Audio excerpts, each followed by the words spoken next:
Tuesday morning, first graders. You know, it's supposed to be like 70 degrees today. It's going to be a warm one. I hope you get outside at some point. Chapter 3. What is a Frankfurter?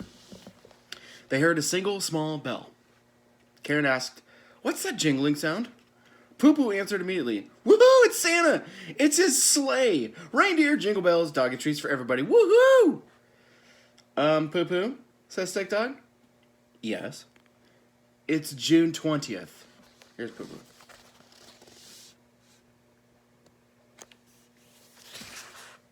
"So," said Poo-Poo. He was very distracted and barely listening to Stick Dog at all. He was looking up at the sky, swinging his head back and forth, looking for Santa and his reindeer. "So what?" Christmas is in December," said Stick Dog. "You know, December 25th, when it's all cold and snowy and all the humans have pine tree and lights. Snowy and all the humans have pine trees, and lights up all over the place?" Poo-Poo looked down at the ground. It sort of looked like he expected there to be snow all the way up to his knees. "It's not winter, is it?" Poo-Poo whispered. It looked gloom. Then his voice grew louder, and he smiled a bit. "Maybe Santa made a mistake!" "Does Santa ever make mistakes?" Stick Dog asked in the kind of way like everybody already knew the answer because it was so obvious. "No," said Poo-Poo. Then he whispered, "He never does." While Poo-Poo was hanging its head, the other dogs took turns guessing what it could be. Karen said, "I think I know what the sound is." "What is it?" Stick Dog asked. "It's a giant flying cuckoo clock. Some of those things jingle. Maybe the little bird that pops out of the door rings the bell when the hour changes has taken over the clock. And maybe it's flying somewhere above us, jingling its little bell whenever it wants. Even if the long hand isn't straight up, meaning it's whatever o'clock. Maybe it's a cuckoo clock revolution." Wait, wrong page. There we go. Stick Dog looked at Karen. Then he looked at her some more. "I must tell you, Karen," Stick Dog began. "I'm very impressed that you know how to tell time." "Oh, sure. It comes naturally to me," Karen said, puffing out her little Dachshund chest. "I know all the clocks. 2 o'clock, 7 o'clock, 53 o'clock, tomato o'clock, all of them."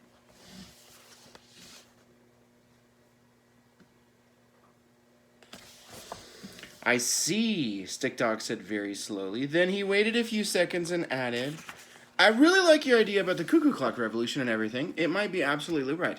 In fact, it probably is. But I was just wondering, are those birds inside cuckoo clocks actually alive? Or are they just little carved wooden models?" Karen whispered, "Little wooden models. I guess it's not a cuckoo bird revolution after all." "But it was a good guess," encouraged Stick Dog. Yes, it was," said Karen, feeling better already. Now Stripes and Mutt had their own ideas about that jingling sound. Stripes' theory that it was a huge new species of miniature humans had emerged from beneath the earth and announced that they were going to take over the planet, ringing bells constantly to drive everybody crazy. Mutt's theory was different. He thought there might be a human riding a bike and ringing the bell on the handlebar.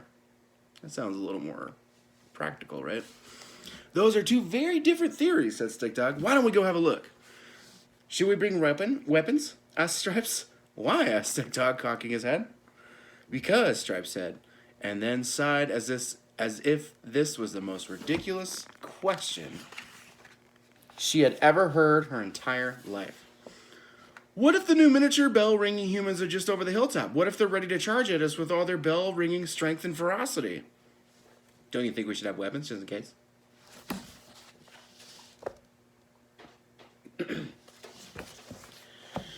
Stick Dog considered this question for a moment, then he said, "Yes, Stripes, I think that's a great idea. We should be prepared to meet and fight this new race of miniature bell-ringing humans, without question." "Exactly!" Stripes exclaimed. "Unfortunately," says Stick Dog, "we don't have any weapons. Never have." "Darn it," said Stripes. "But if we did, we will most certainly put them to use," said Stick Dog. "Come on, let's go check it out." The 5 dogs ran from the creek and up to the hill to investigate the jingling sound. They peeked over the top of the hill and down the other side. There they discovered the source of that jingling bell. It wasn't Santa Claus. It wasn't a bicycle. It wasn't a cuckoo clock revolution. And it wasn't, believe it or not, a bunch of miniature humans emerging from underground to ring their bells and drive everybody crazy. Excuse me. It was Peter. Now, Stick Dog didn't know for sure that the man's name was Peter, but the side of his cart said Peter's Frankfurters. So he just assumed that the man pushing the cart was named Peter. The cart was white, with printing on the side. There was an umbrella over the top of it, and it had 4 big wheels. Peter was pushing it and ringing an attached bell.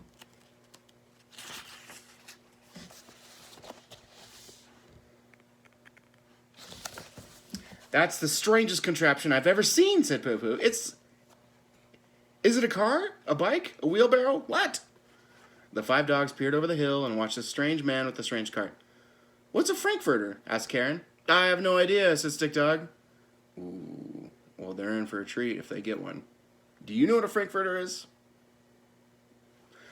Now, I know what you're going to say. You're going to say, oh, yeah, right, the dogs are reading now. They went to school and learned phonics, and they know the alphabet, and they can read everything. Billboards, hot dog carts, encyclopedias. Like, I'm going to believe that.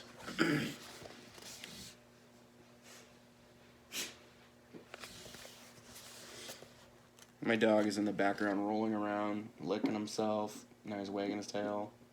I don't know if you've heard it, but it's been a little distracting for me. Trying to ignore it. Well, come on now. These dogs have been talking in the story for a while now. Actually, I've been interpreting for them. If you want to get picky, so if they can talk, they might as well be able to read. And I don't mean to be rude here, but you did agree to not bug me about every tiny detail, remember? Who knows, maybe in the next Stick Dog adventure, they'll all be in college, studying to be engineers, teachers, and botanists. Anyway, they can talk and read, okay? The 5 dogs continued to look over that hill, and every couple of minutes, Peter would ring that bell. Then something happened that explained what Frankfurters were to the 5 friends. A boy came up to Peter and asked him something. They talked for a minute, and the boy gave him $1. And Peter gave him something back. The boy sniffed at it, and then took a great big bite and smiled. Go to bed. Hey, Arrow, go to bed. All the way. Lay down. What is that? Asked Karen. That must be a Frankfurter, said Stick Dog. Now I'm hungry. I haven't had breakfast yet. Can you smell that? Asked Stripes, suddenly licking her lips. It smells superby malicious. Stick Dog looked at Stripes but didn't say anything. He knew superby malicious was not a word, but he also knew that if it was a word, then it would be the most accurate word to describe the wonderful aromas emanating from that Frankfurter cart. His stomach began to growl even louder than before. Stick Dog firmly stated, we have to get some of those. Now, before we continue, you all know what a Frankfurter is, right? It's a fancy name for a hot dog. I'm calling them Frankfurters in this story because using hot dog could get a little confusing, or at least a little too repetitive. There would be too many dogs everywhere, so we're using the word Frankfurter. And Stick Dog's right. They really are delicious, with a little ketchup and mustard on a nice, soft, doughy bun. Maybe a little cut-up dill pickle. Oh. Picture. Oh. Yeah, that's what I'm talking about. A sprinkle of salt, maybe just a little shredded cheddar cheese on top. Superb and malicious indeed. We need a plan, said Stick Dog. It was just then, however, that something caught his eye as he spied the Frankfurter cart as a potential food target. It was a slight movement among the branches of a maple tree. The tree itself was a few houses down the road from where Peter had parked the Frankfurter cart. It was very obvious that Stick Dog had become distracted by what he saw. He continued his thought, but his speech had become monotone. His words came out much slower. We need a plan to get those Frankfurters. What is it, Stick Dog? Mutt asked as he stepped closer. He had noticed Stick Dog's change in demeanor. Poo-Poo, Karen, and Stripes noticed as well. There was a sudden nervousness among them. It was quite unusual. They knew to see Stick Dog lose.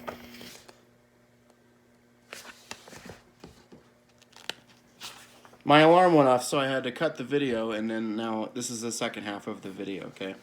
So if it looked funny there for a second, I had to glue 2 pieces of video together because when my alarm went off on my phone, it stopped my video. So anyways, here we are.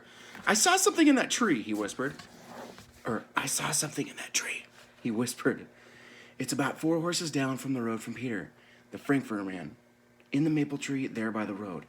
The other 4 dogs instantly turned their heads in that direction. How far up? Mud asked. About 5 or 6 branches from the bottom, Stick Dog answered. He had not stopped staring at the spot, on the left side. As everyone calculated this and peered in that specific area, a branch there shook a little, and then the branch below it shook a lot, as if something had moved from one tree limb to another. If it's a squirrel, said Poo Poo, I'll take care of this problem in a jiffy. That maniacal little nunkin doesn't stand a chance with old Mr. Poo Poo on the case. This startled Stick Dog out of his trance. His voice and speech pattern normalized. It's not a squirrel, he said quickly. Stick Dog didn't want Poo Poo charging out of the woods and barking up at that tree. That would definitely put Peter on alert and ruin any chance they had of getting those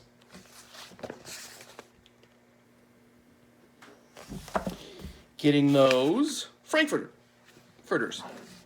I saw a strange set of eyes, not a squirrel eyes or bird eyes. Something different. They all continued to stare up at those upper branches, but only for 3 seconds. That's because after 3 seconds, a pair of black eyes poked their way through some maple leaves. There was no doubt what those eyes were staring at. They were staring at the Frankfurter cart, and seconds later, a narrow gray nose emerged beneath the eyes and began sniffing and twitching. Somebody else is after the Frankfurters, whispered Stick Dog. When he said this, the face of their competition revealed itself fully. It's Bandit! Yelled Stripes. Shh, said Stick Dog. In rapid succession, the others guessed the identity of the thing in the tree. It's a burglar, said Poo Poo. It's wearing a mask. Know what it is? I'll give you a hint. You probably guessed it, I'm sure. It's a masked madman, Mutt guessed. Then Karen said, it's an inchworm. At this, they all turned to their dachshund comrade.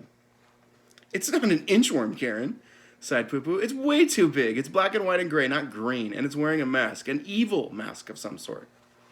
Not in the tree, Karen giggled. Here on the ground on this rock. I love these little guys. The way they move cracks me up. Look, up and down, up and down, up and down. Just go to the tiniest distance. I mean, grow some legs, little fella. You know what I mean?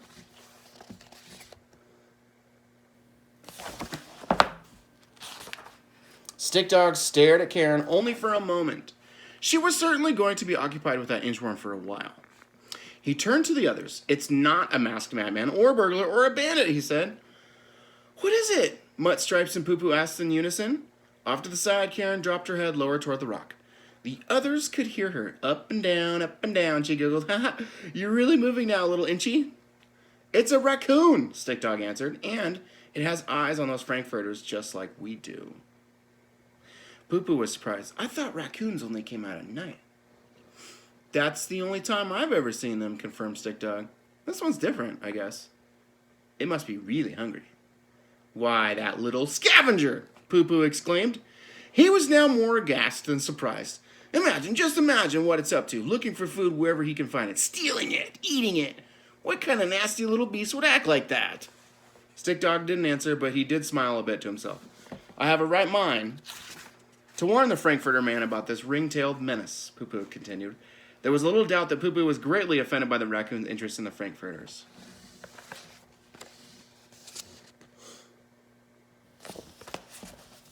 It's all right, Stick Dog said in a calming voice.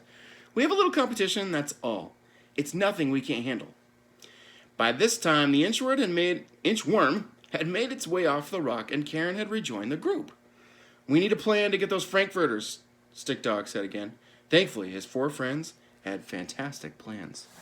All right, that is the end of Chapter 3. Chapter 3 was like 30 pages long, so I'm just going to read that one today.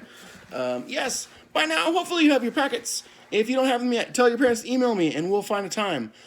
Yes, last night was the last scheduled time that I had announced. If you need a different time, let me know, and we'll find a time to get those to you. Yeah. Like I said earlier in this video, it's going to be nice today. Gosh, I need some coffee. I only have my water. I'm actually really thirsty this morning. I went on quite a long hike yesterday, so I'm a little dehydrated still. It was fun. didn't see much as far as animals go, but lots of trees and plants and bugs. Yeah. What was I saying? Oh yeah, it's gonna be nice today, so hopefully you can get outside. I got some yard work to do. I got a meeting with teachers at 9 o'clock. It's like 8:30 something right now. So we're gonna do a Zoom meeting. There's like 20 something of us in that Zoom meeting. It's huge. Sometimes it's even like 30. Like it's kind of like between 20 and 30. Yeah. Hopefully you guys had a great Monday. You're off to a good start this Tuesday. And our Zoom meeting will be Thursday again. I'll let you know what you need for that meeting if you need anything. I haven't decided exactly what we're going to do, but I will have a plan very soon.